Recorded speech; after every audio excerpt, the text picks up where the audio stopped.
Enter George Formby.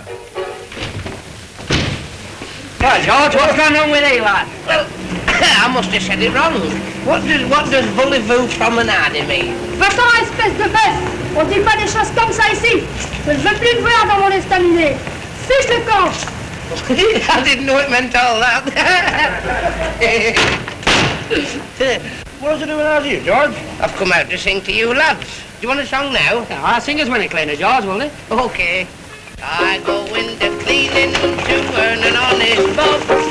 For a nosy Parker, it's an interesting job.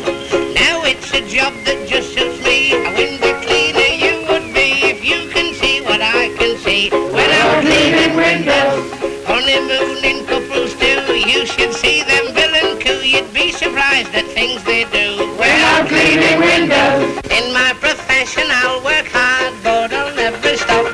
I'll climb this blinking ladder till I get right to the top. The blushing bride, she looks divine. The bridegroom, he is doing fine. I'd rather have his job than mine. When I'm cleaning windows. Well, George's conduct, as you can see, is not always all that it should be. And when he got to looking through windows in the Maginot Line, he found himself up against military authority. Get it.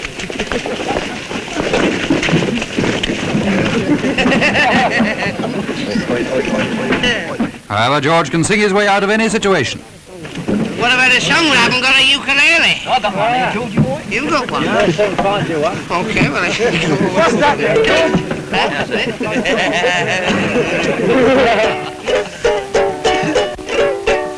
Now imagine me in the Maginot Line, sitting on a mine in the Maginot Line. Now it's turned out nice again, the army life is fine. French girls make a fuss of me. I'm not French as you can see, but I know what they mean when they say wee wee down on the Maginot Line. Now imagine me in the Maginot Line, sitting on a mine in the Maginot Line. Now it's turned out nice again, the army life is fine. The enemy we had to chase, but my gun got out of place. I went and shot the colonel in the base, down on the Maginot Line.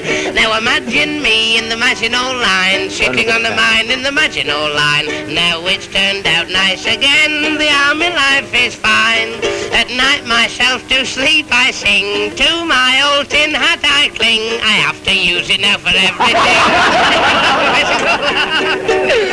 There's a lot of truth in that, I know. Now imagine me in the Maginot Line, sitting on a mine in the Maginot Line. Now it's turned out nice again, the army life is fine. Hitler can't kid us a lot, his secret weapons Tommy rot. You ought to see what the sergeant's got down on the Maginot Line.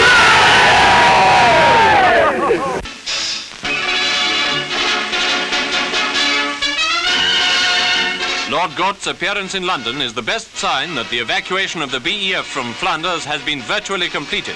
For be sure that its lion-hearted commander would have remained with his troops had there existed any anxiety for the outcome of the Great Withdrawal. More cheering evidence of the success of this amazing military exploit is the presence in Britain of large numbers of French soldiers brought back with their British comrades under cover of the Navy.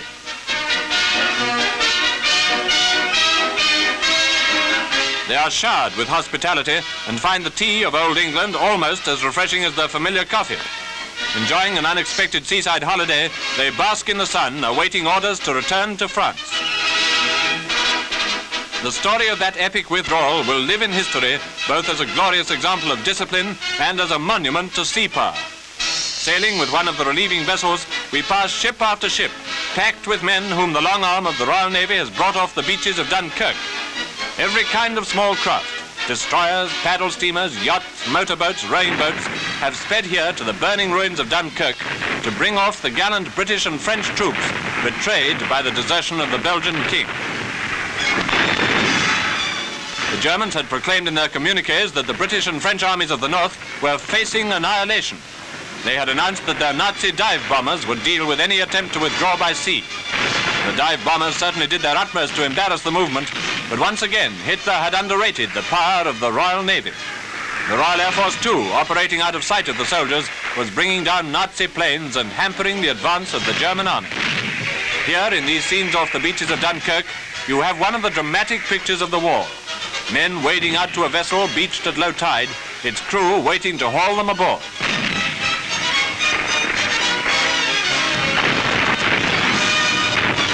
Occasional German planes may fleck the sky, but where was the German Navy? Of Nazi sea power there was little trace, and the Royal Navy once again achieved the miraculous and crowned the Army's gallant feat of endurance.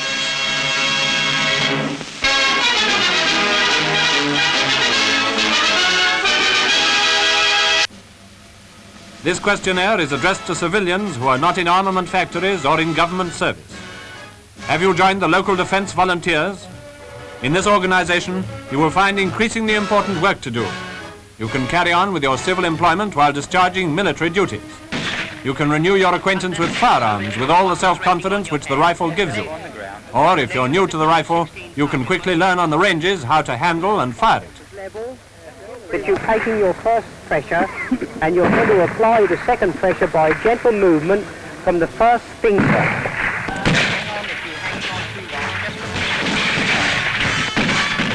The LDVs at Bisley have been giving a good account of themselves.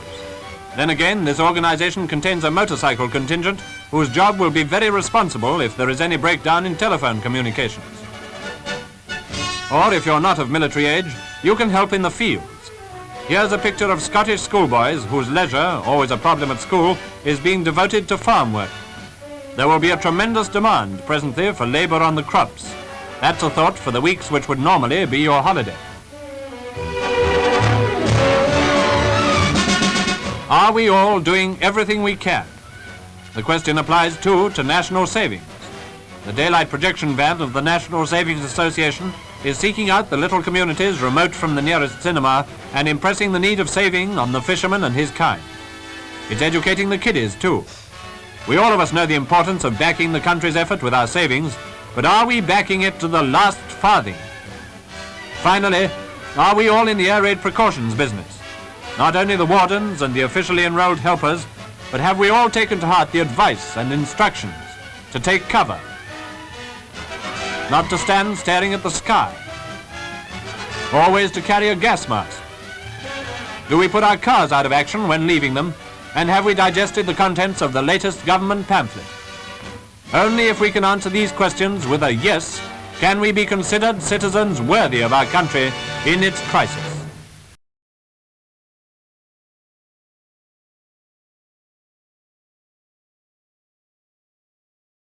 The British Empire celebrates August the 15th, the date that Hitler missed.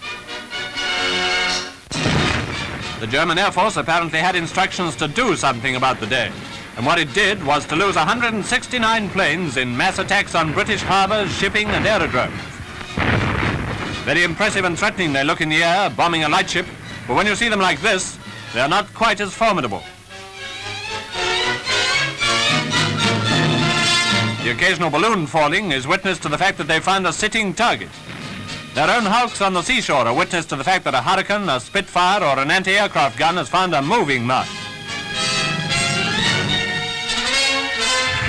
Here are a couple of scenes which prove how carefully RAF figures are compiled. The German plane falls into the sea. A Hurricane, either the one who shot him down or another who witnessed the combat, circles over the spot to confirm that the German was a total loss. RAF figures are compiled in this way, with an independent witness besides the pilot who claimed the victim. Fritz comes over looking very perky, but probably feeling quite the reverse, and heads inland. Then anti-aircraft batteries open up on him. And word is sent to those jaunty Hurricane fighters who climb to meet him. The battle is fought above the clouds, but this is how it ends. One more of the 169. Another. And another. 169 in one day. The equivalent of 12 or 14 squadrons. How long can the Nazi Air Force stand such losses, which on August the 15th were in the ratio of 5 to 1? Yet you can see their problem. They must strike now before Britain's output of aircraft becomes overwhelming.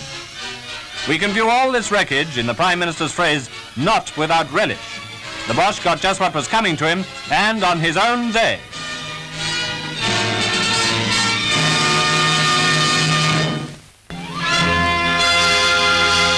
latest outrage of the Nazis' indiscriminate fury is the bombing of Buckingham Palace. While missiles were raining down on London, as they've already rained upon many other of our towns, a time bomb fell only a few feet from the wall of the palace at the back. The King and Queen, who were absent when it exploded, soon returned to the spot and examined the damage, which was fairly heavy. The swimming pool was smashed, masonry had been hurled about, and much glass broken. Later, the palace was bombed again, but the King and Queen, who on this occasion were present, escaped mercifully unharmed.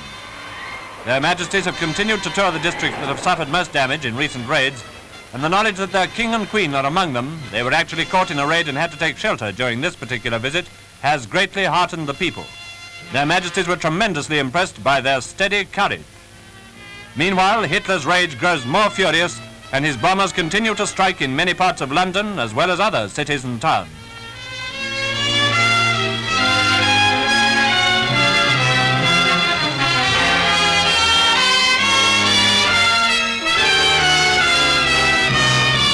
Bombs have fallen in the very center of the capital, within a few hundred yards of Piccadilly Circus.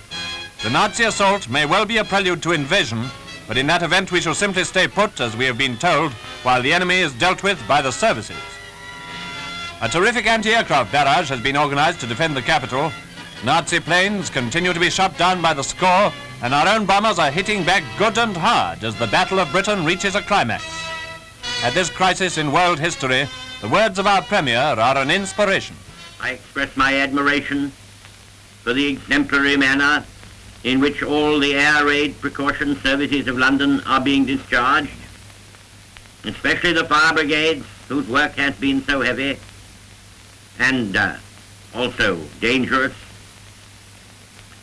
All the world that is still free marvels at the composure and fortitude with which the citizens of London are facing and surmounting the great ordeal to which they are subjected, the end of which, or the severity of which, cannot yet be foreseen.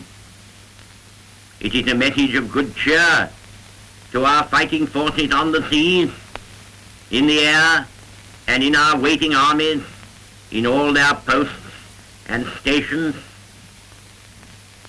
that we send them from this capital city.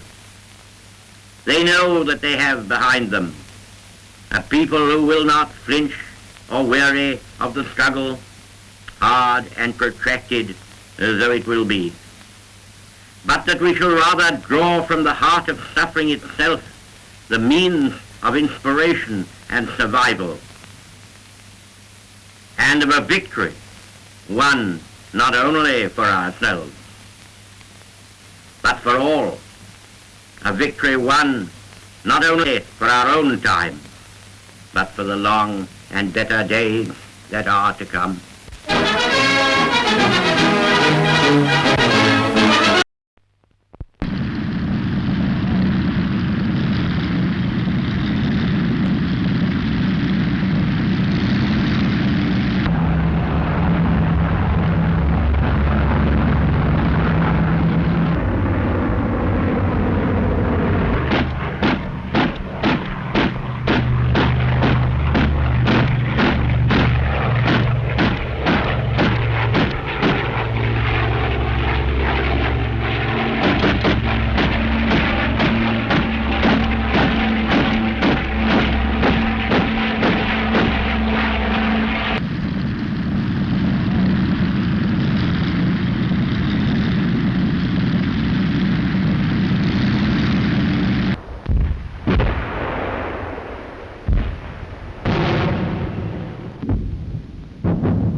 The Blitz has returned to London with renewed fury, and official opinion is now quoted that the latest sample is the worst yet.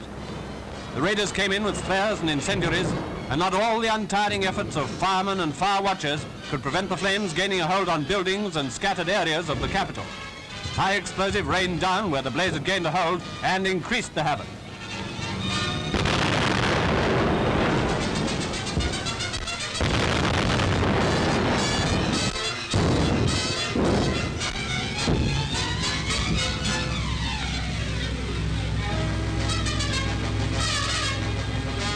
London endured once more what provincial cities had recently suffered and passed through the ordeal with equal bravery. For why minimize the facts? We've expected a hard time, and this kind of blitz is only what we expected.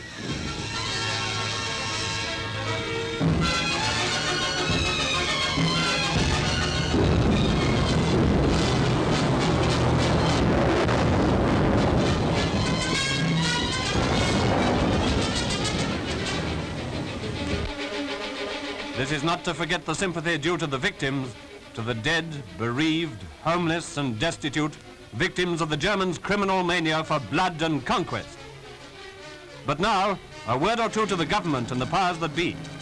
While the courageous attitude of the British people is beyond praise, it is very important to take note of another aspect of their mood.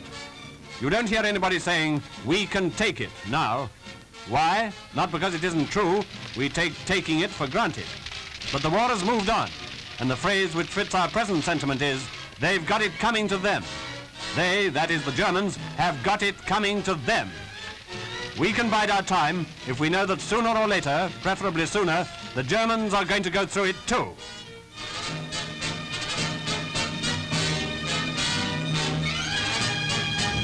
The anxiety and the suspense of watching, the first throbbing note of the Raiders' engine, the bombs,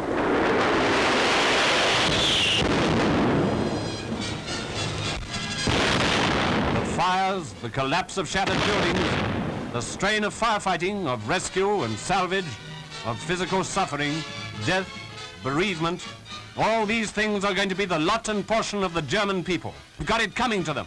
They've chosen this kind of war, and that's what they're going to get.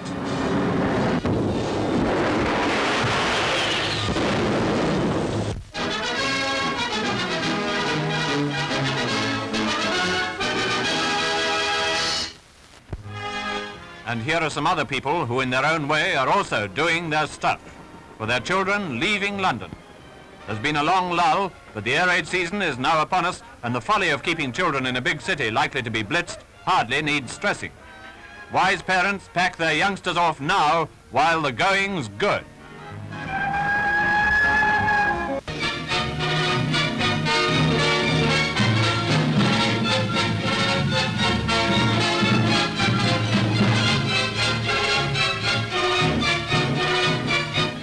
Negotiations between America and Japan were still in progress when the Japanese attack on Pearl Harbor began.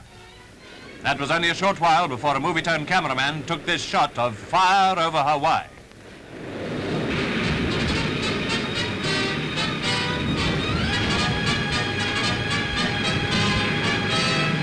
And the Arizona, smashed, sunk and burning on the first day of that treacherous attack which took the Americans completely by surprise. America was not at war, and no danger was thought to be within 1,000 miles of Hawaii. The result, of course, has been disastrous. No one, after following the agonizing trail of defeats in the Pacific war zone, can have any doubt on that score.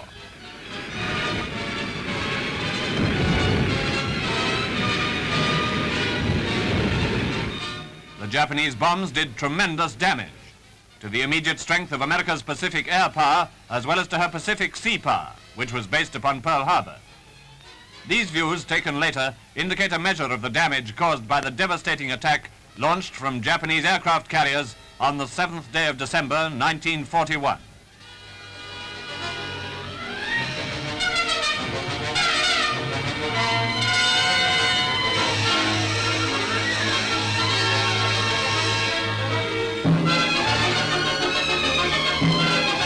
The battleship Oklahoma, 29,000 tons, 10 14-inch guns, launched in 1914. She lies on her side, capsized after the bombing. She was an old ship, certainly, but $7 million had been spent on reconstruction, and after all, she was a fighting capital ship.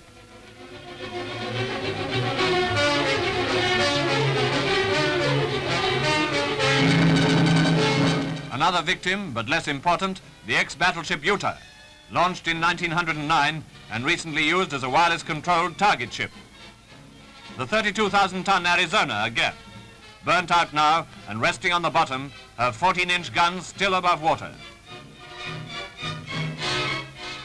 This battleship fought back hard, and her anti-aircraft guns were in action throughout the entire Japanese attack, in spite of the fires and explosions, in spite of the bombs that still came screaming down at what were almost helpless targets.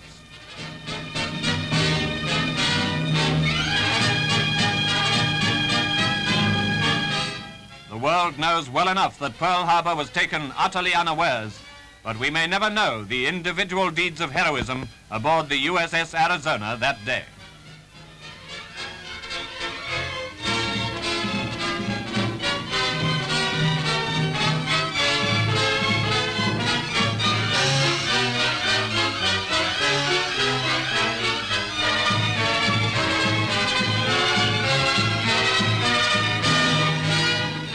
Two more victims, destroyers this time, the Cassin and the Downs, damaged but under repair.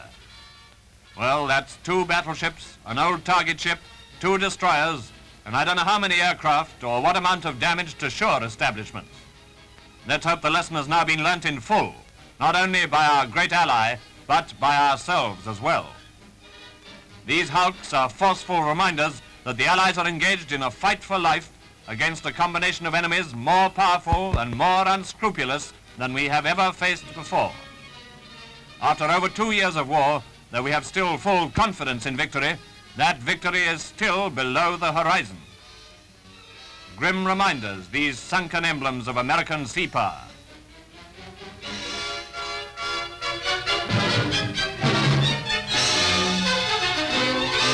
Yet even on the day of disaster, American sea power began the process of recovery.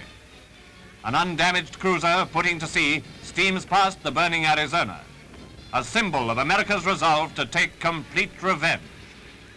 For America has a powerful fleet which is moving to its new stations, ready for battle. That fleet has already taken partial revenge by its successful surprise attack on Japanese bases in the Marshall and Gilbert Islands.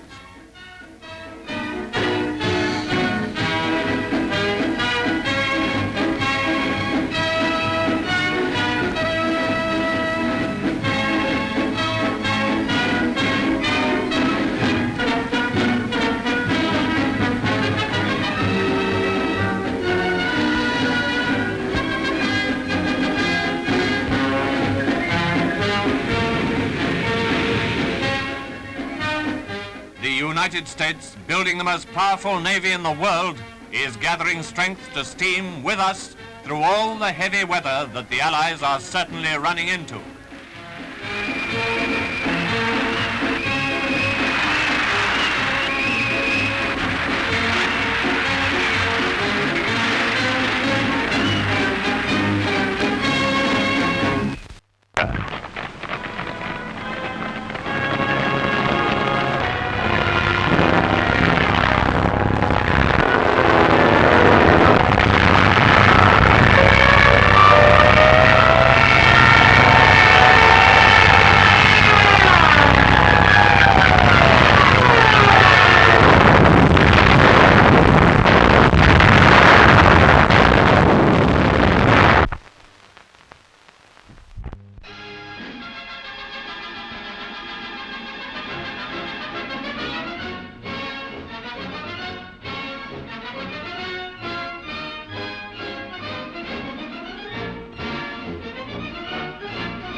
"1940.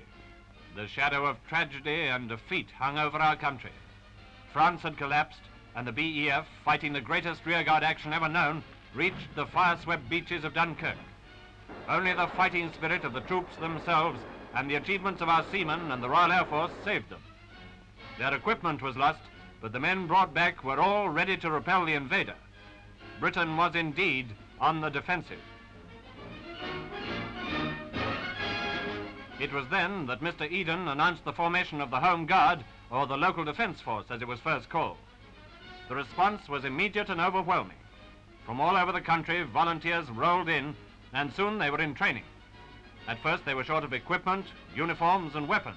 Short of everything, in fact, except that indomitable spirit which carried us through. Inspired by the leadership of Mr. Churchill, our war factories worked day and night in a desperate effort to re-equip our forces before the impending invasion was launched.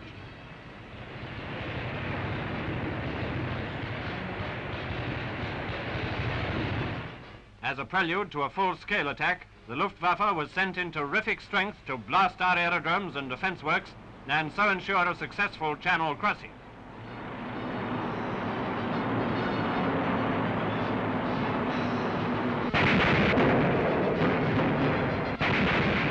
We all know the story of those days, how those few men in those few aeroplanes flung themselves against the massive attackers, matching German numbers with unbelievable courage and beating them from the sky.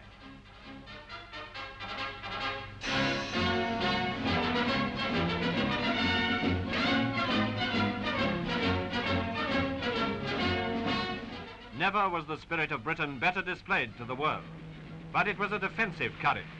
Courage in the very face of disaster. In those days, it was always the same story, defense.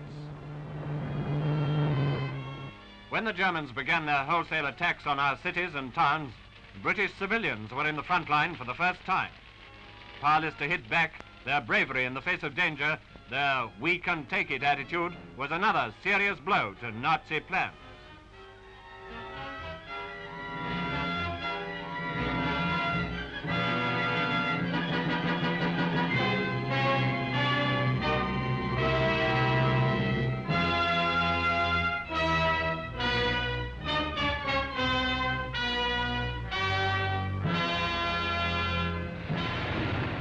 And as our factories turned out more aeroplanes, tanks, and munitions of all kinds, "we can take it" changed to "we can give it back." To our increasing output were added the vast industrial resources of the United States.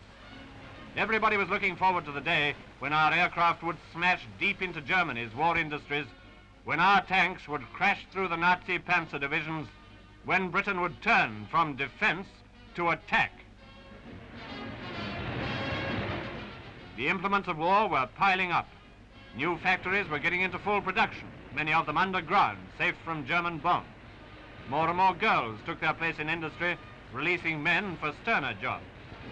Surely we should soon be on the offensive again.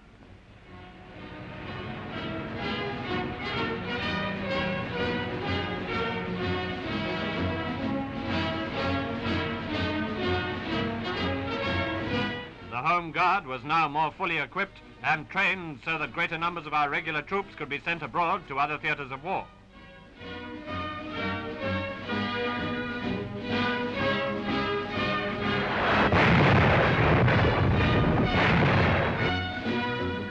Russia, at first sorely pressed and fighting for her life, had changed to the offensive. British-built tanks promised by the government on behalf of British workers were helping to repel the Germans before Moscow, before Leningrad, and in the Ukraine. Russia's fight against tremendous odds thrilled the world.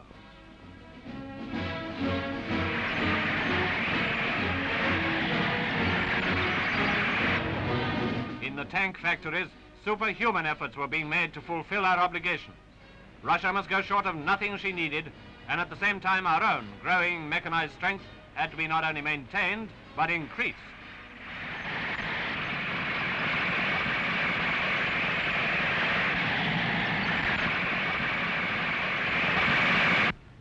By night, our bombers were striking hard, deep into the heart of Axis war industries. To the Wellingtons, the Whitleys, and the Hamptons have been added bigger, faster types. Manchester, Stirling, Halifax, and Lancaster, names which strike a chill of fear into the German heart.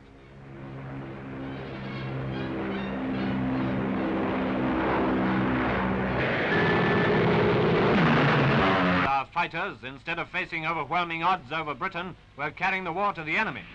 Every day, hundreds of them were swarming over the Channel on offensive sweeps or escorting bombers on raids over occupied territory. In doing so, they kept a large part of the fighter strength of the German Luftwaffe on the Western Front. and helped the Red Air Force in the struggle to gain command of the air in the east.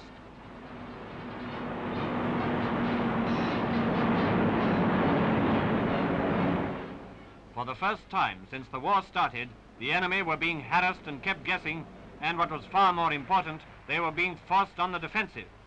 Commandos were raiding the occupied coastline from Norway to France. The Nazis never knew where the next blow would fall, and large numbers of their first-line troops had to be held in readiness for coastal defense.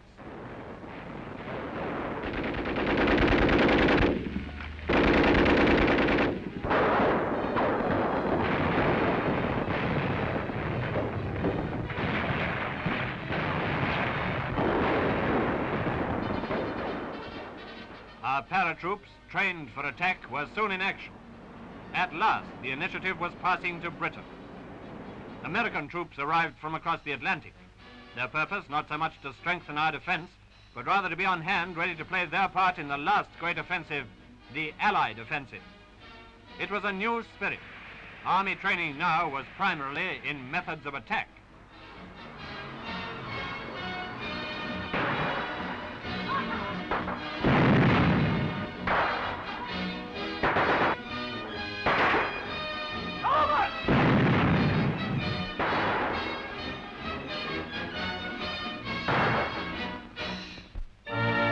What was the secret of this great change?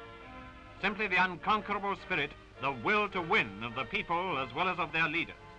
Everybody played a part in the defense period. It is even more important that everybody should play a part now. We have shown our ability to take it. Now let's show that Britain can give it back, not tenfold, not 100-fold, but 1,000 times. Lend to defend was the slogan 2 years ago. Now it is back the attack. Already the tremendous onslaught has started. It's up to you to play your part.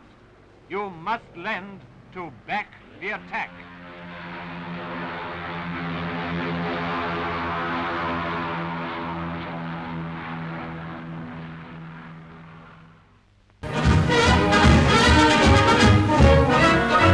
The bombing of Italy has also begun, as we know, by our American allies as well as by ourselves. Recently, raids were carried out from a Middle East base with liberators on the job and Naples the target.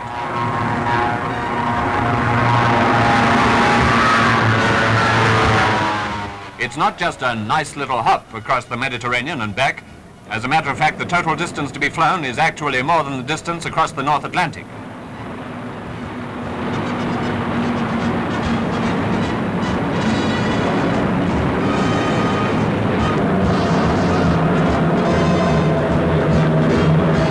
Obviously, fighters and flak are likely to be encountered over a great deal of the route when approaching or leaving the target, and the bombers fly high to deliver their messages to Mussolini and the Italian goats who follow him. And here go the bombs, right down on the docks and the quays and the shipping.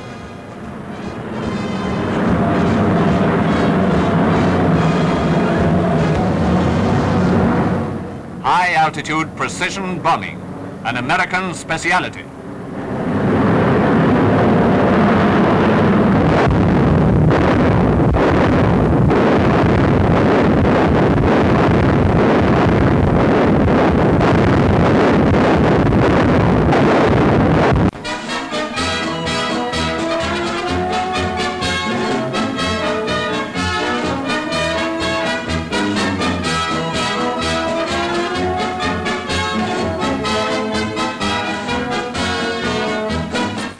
Casablanca right into the shade, Hitler entertains his Axis partner in Berlin.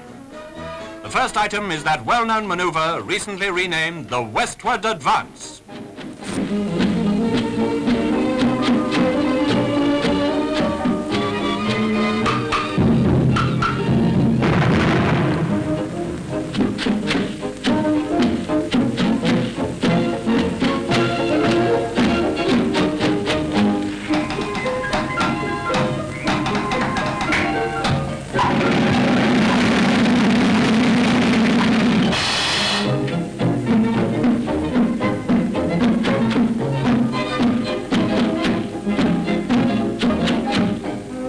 Bravissimo!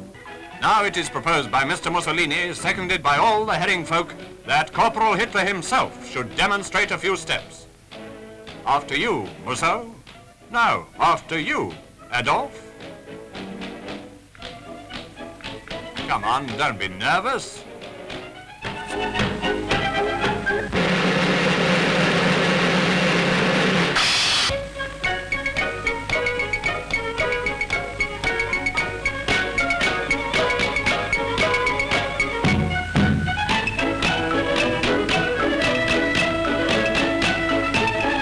This rather subtle movement is known as the Stalingrad sideslip. And here's Goering, the man who never missed a party.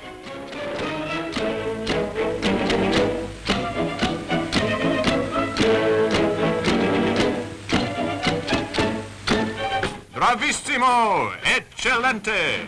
We hold a bigger view, and I ask you, where are the British bombers? Nowhere!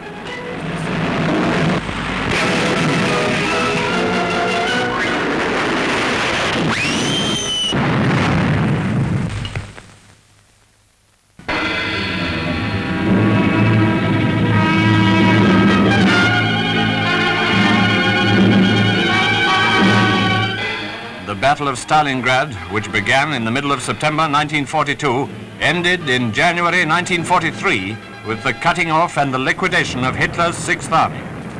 Frontline pictures of the final phase.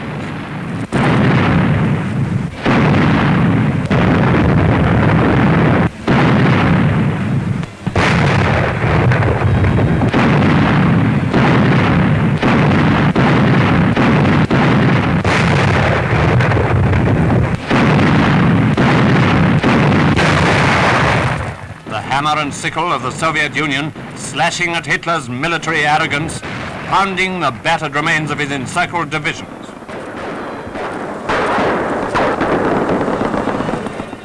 This is a newsreel record of what may prove to have been the turning point of the war on the Eastern Front, perhaps the turning point of the whole war, with men of the Red Army finishing off the would-be conquerors of Stalingrad, mopping up German survivors in and around Stalingrad, finally crushing every point of resistance.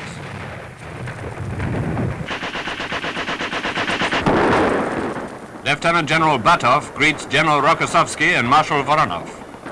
Rokossovsky, the famous Don Front commander, Voronov representing the Soviet High Command. Two of the leaders who won a victory that will not be forgotten so long as war itself is remembered. The battle is drawing to a close. Russian artillerymen fire point blank at the last stronghold of Germany's doomed battalions.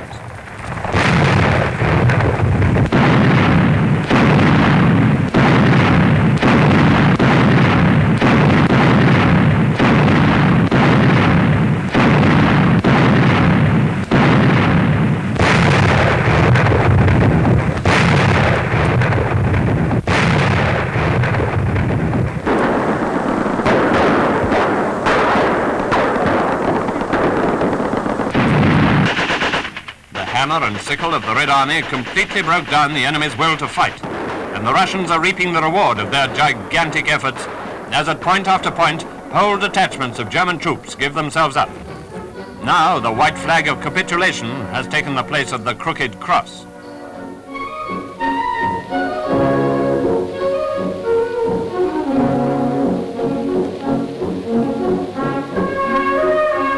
The survivors of a German army of over 300,000 officers and men have had enough. And that goes for the surviving German generals, too. Here they come. Lieutenant General von Daniel, commander of the 376th Infantry Division, surrenders with what's left of his force.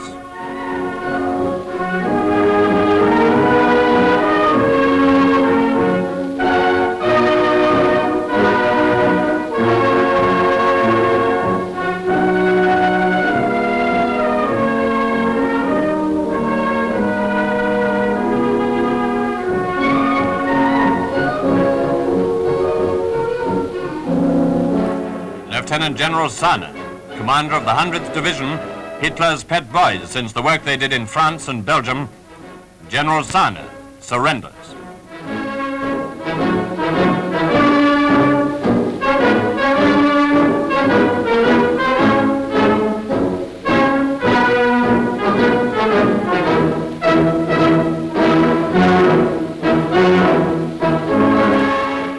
Romanian Brigadier General Romulus Dimitriu, commanding the 20th Romanian Infantry Division, is brought in to surrender with some of his staff.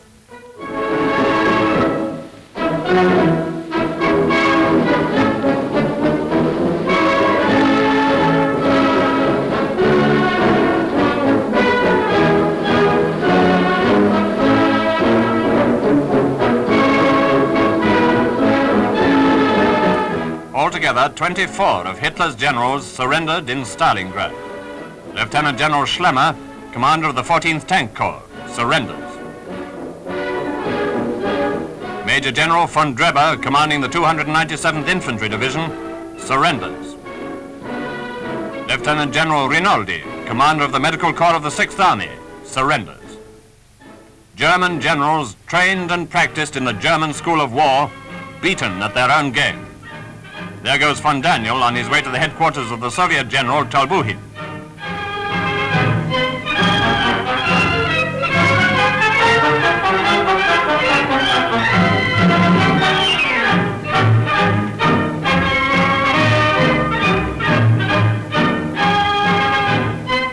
And what have the Russians got next? None other than General Field Marshal von Paulus himself, with Lieutenant General Schmidt, his chief of staff. They too have surrendered. Paulus is the first German Field Marshal ever to have done so. Now he's got to face interrogation.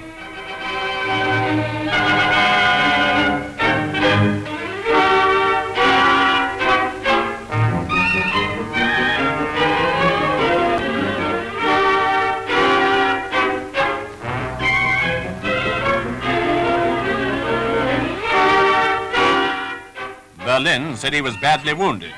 Then they said he was dead. Actually, he was quite well, except for a twitching eye, which you'll see if you watch closely. His interrogation was held in General Tolbuhin's office, a number of other Russian leaders being present. The Russians say von Paulus gave orders that no Red Army prisoners were to be taken. Now he's a prisoner himself. That he forbade Germans to surrender. Now he himself surrenders, with his army.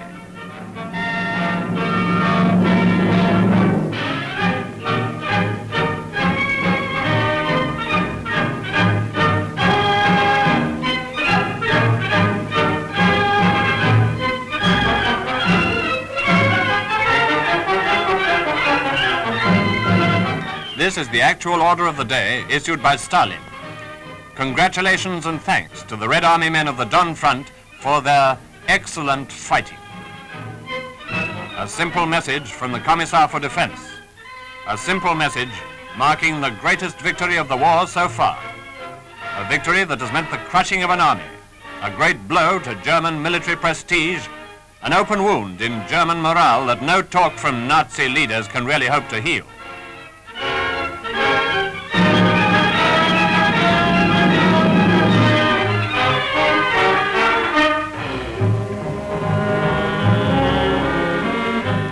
More prisoners surrender and shuffle off into captivity. Some of them wounded, some frostbitten, all of them beaten.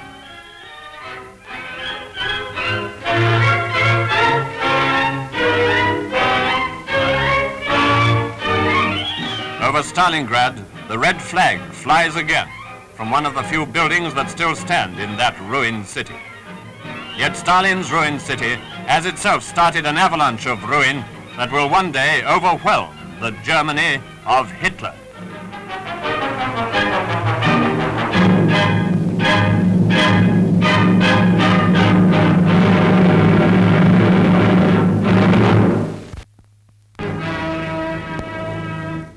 This historic newsreel record of the liberation of Paris begins with the approach of fighting French forces wearing American uniform.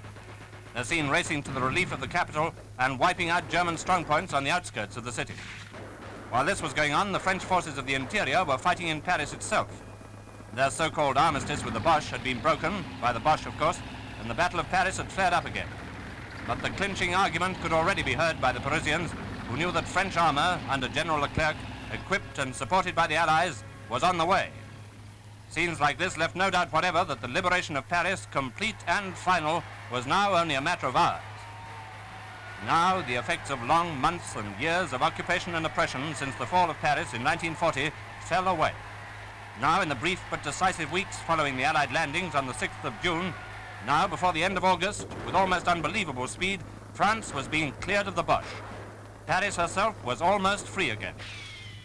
Near the Eiffel Tower, from which Hitler's crooked cross had been flying, the hunted remnants of Hitler's garrison were being rounded up. German power, which according to Hitler was to have ruled here and all over Europe and perhaps the world for 1,000 years, now had no more than a few seconds to live in Paris. Those Boche who had not been killed were rounded up and bundled off as prisoners.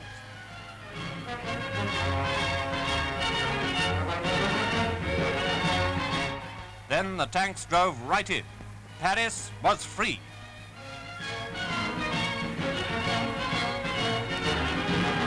General Leclerc, leader of the liberating force, himself drove in with his column.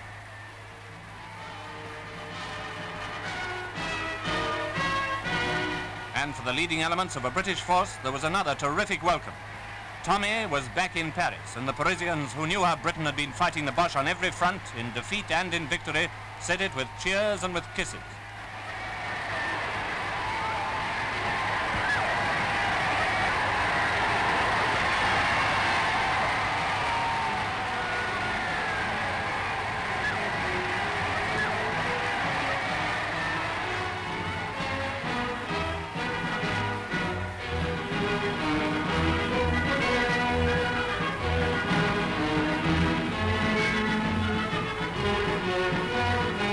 Paris was free.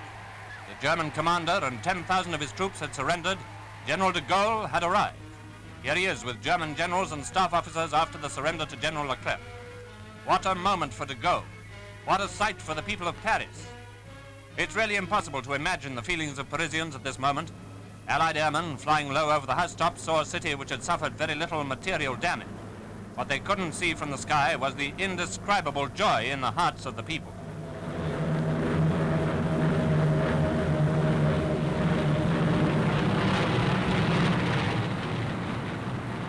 For 4 years, the Parisians had seen German uniforms, jackboots, swastikas, Nazi salutes. They'd listened to German orders, to the guttural accents of the Boche, but the vast majority had never lost faith. German oppression had been swept away. Liberty had returned. Vive Paris! Vive de Gaulle!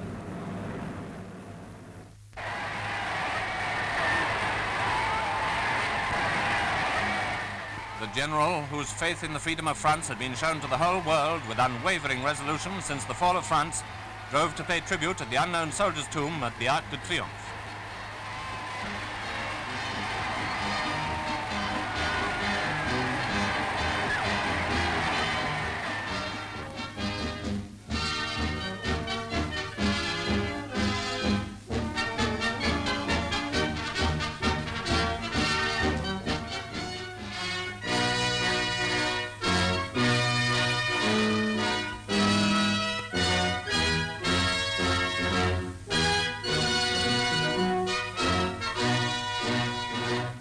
After the ceremony, de Gaulle walked slowly down the Champs-Élysées. So did about 3/4 of the population, as you can see. This picture of rejoicing in the world-famous street is something we and the whole freedom-loving world have been waiting to see. Waiting for 4 long and very hard years. We have been waiting to see it. The Parisians had been waiting to live it.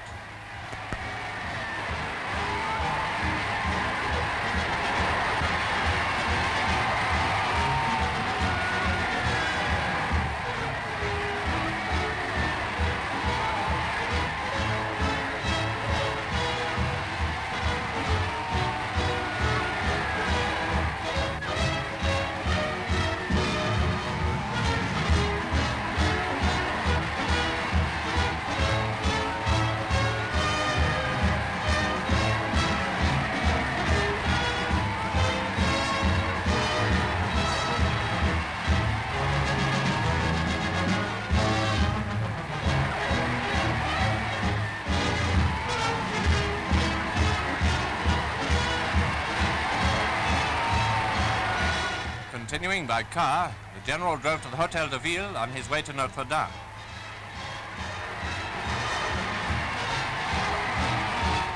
The city hall is close to the cathedral, and it was there that fighting broke out again. Snipers, whether German or collaborationists or both, opened fire as the general was on his way to enter Notre Dame. People in the vast crowd went flat or ran for cover.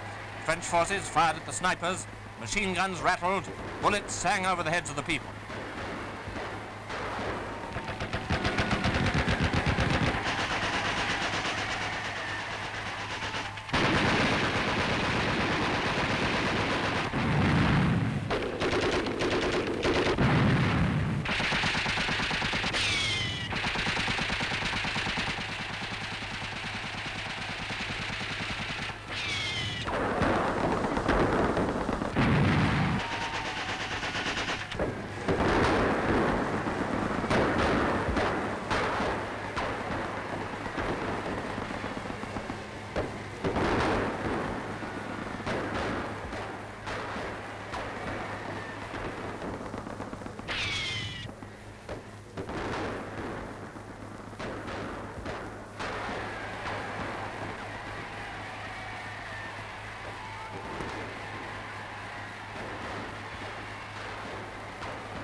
If this grim, dramatic interruption to Parisian rejoicing has a lesson, it is that our enemies, of them at least, still intend to obey Hitler's order to fight on till 12:05.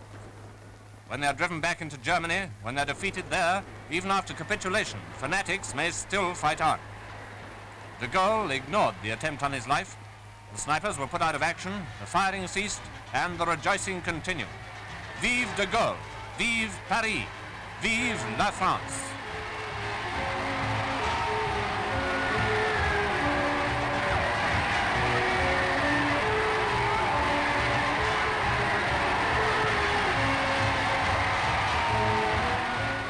This tremendous day in the undying history of Paris was a day of unprecedented relief and joy. The liberation of the city was accomplished, but the end of the war was not. Shortly after this, Paris was bombed. The battle for the extermination of German power and German tyranny goes on, and the French people will play an increasingly important part in that extermination.